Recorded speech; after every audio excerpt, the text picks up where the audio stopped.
nagmamadaling pumunta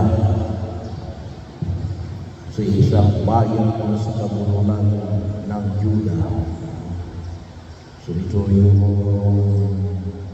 description na ibinigay kay Maria pagkatapos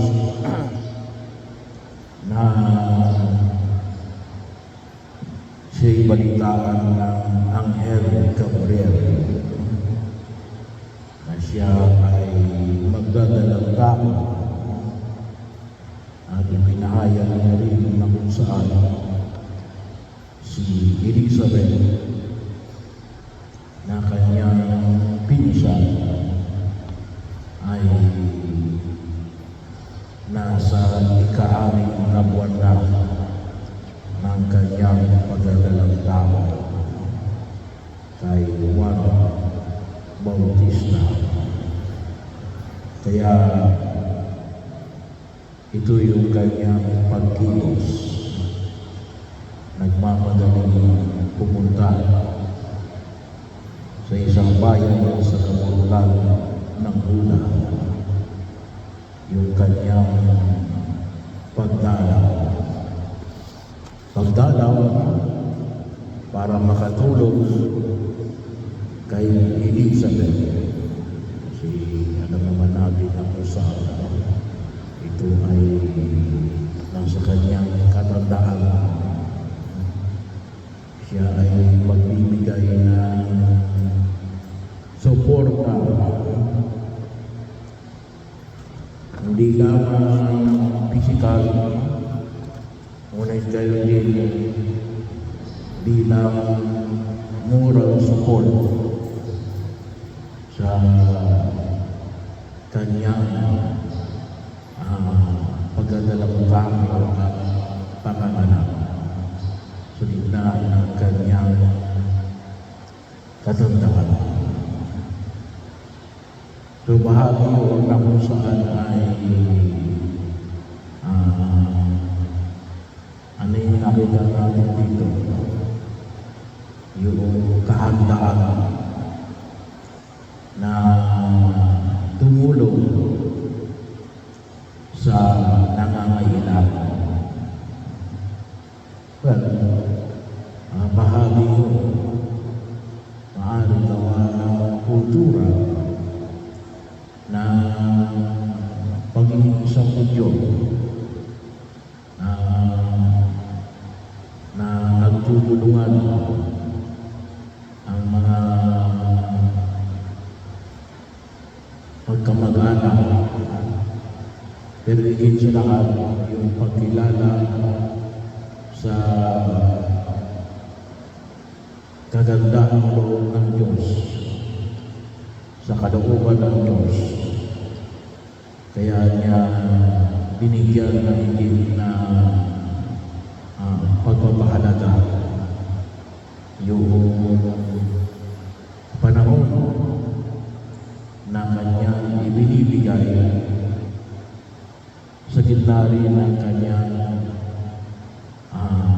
pagdadalang tao. First, tumawagin natin dito ay first trimester. Mas kailangan ng Elizabeth kasi yun ay ang tawagin natin masaya lang yun sa kanyang panganganak nawa ng kanyang katandaan. Pero yun naman makita natin na huwag natin kalimutan yung kahandaan natin na tumulong sa mga nangangailangan.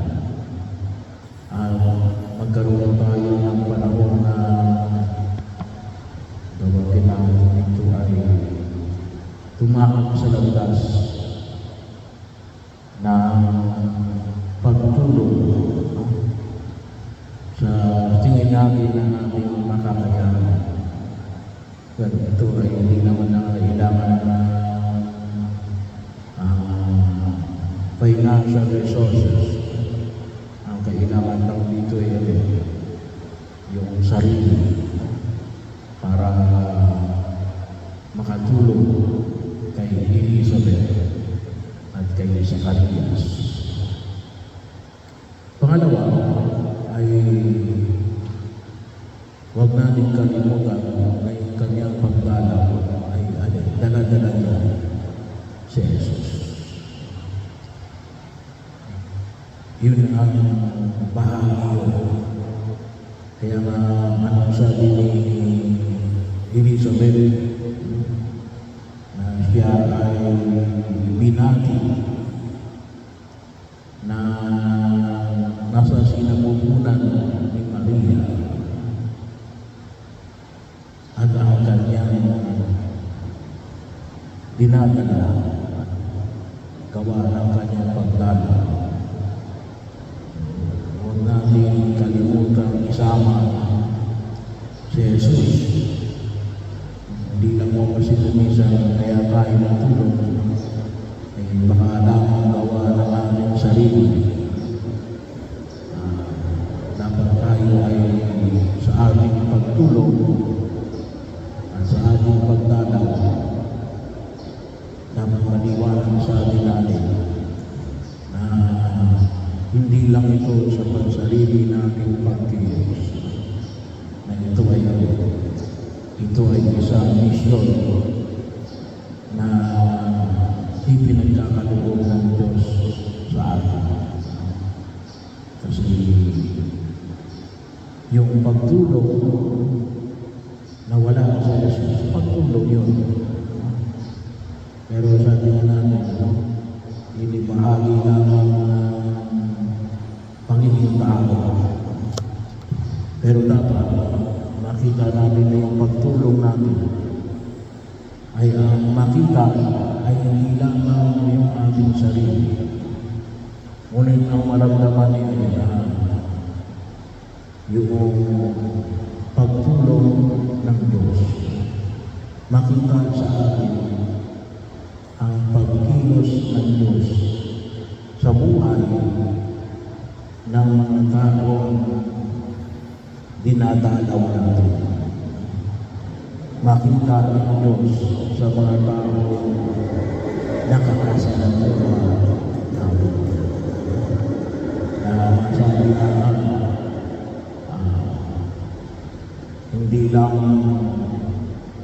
tao ang naging kabahagi ng ating buhay, ngunit sa pamamagitan natin makita yung pagkilos ng Diyos. Sabi nga natin, paano yun?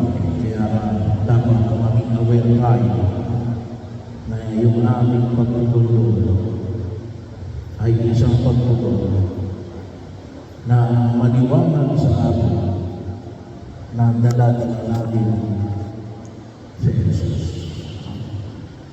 Hindi lamang yung kaisipan na dala-dala natin si Jesus, ngunit yung pamantayan na ginagamit natin ay ang pamantayan ng pananampalataya natin sa ating Panginoon Jesus Cristo. Yun ang may iwabilang na makita sa ating pagkilos na naroon yung presensya ng Diyos. At maliwanag na ano yung pwede maging yung pamantayan, katulad ng kagalakan na naranasan ni Elizabeth. Pero yun nawa yung wag namin kalimutan na maging bahagi ng ating pagtugon sa biyaya na pinagkakaloob ng Diyos. Makita natin na dala-dala natin si Jesus. Dala-dala natin si Jesus. Katulad ni Maria. Kaya napakahalaga rin ang ating patuloy na makipag-ugnayan sa ating Panginoong Jesucristo. Kasi kung minsan nakakalimutan natin na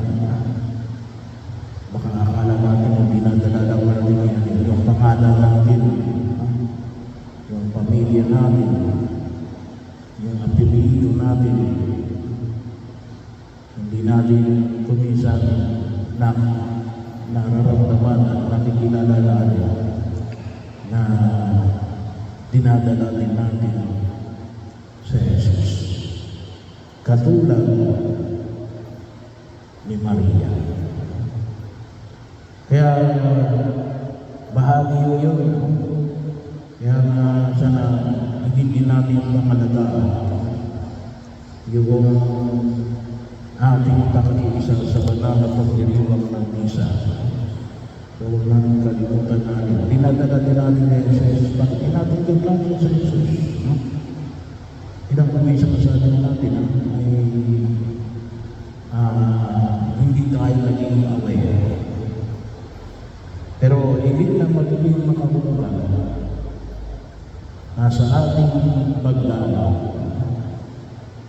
maramdaman higit namin una bago tayo na dala-dala natin si Jesus.